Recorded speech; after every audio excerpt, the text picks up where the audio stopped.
Keberadaan megalit di Kota Lahat menunjukkan peradaban kebudayaan yang menjelaskan sebagian tatanan kehidupan masyarakat Kabupaten Lahat di masa lampau.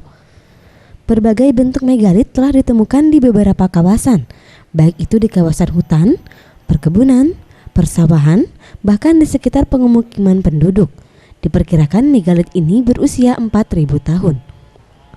Menurut data Badan Penelitian Cagar Budaya Jambi, terdapat 72 benda cagar budaya yang terdiri dari megalit berjenis batu datar, dolmen, dan menhir.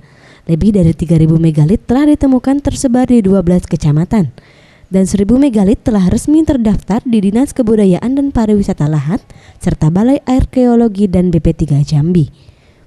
Situs yang ditemukan di bumi seganti Setungguan ini, diantaranya situs Tanjung Telang Kecamatan Merapi Barat, ditemukan arca manusia menggendong anak gajah, batu datar, dan menhir.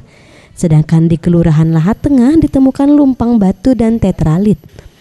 Di wilayah Kecamatan Gumai Ulu, terdapat kompleks megalitikum di Desa Tinggi Ari. Di sini terdapat arca yang berbentuk kodok yang ditemukan pada tahun 1984.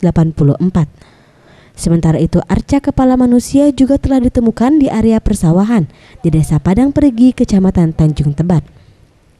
Pengamat kebudayaan Kabupaten Lahat, Mario, mengatakan banyaknya sebaran situs megalit di Lahat membuktikan bahwa wilayah ini merupakan pusat peradaban di masa lampau. Hal ini dikarenakan Kabupaten Lahat merupakan daerah yang subur karena berada di bawah kaki Gunung Dempo.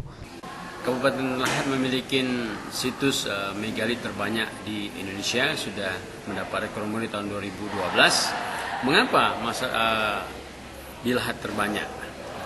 Karena masyarakat secara masa itu menganggap bahwa daerah ini merupakan daerah yang subur. Makanya mereka bermukim di daerah ini.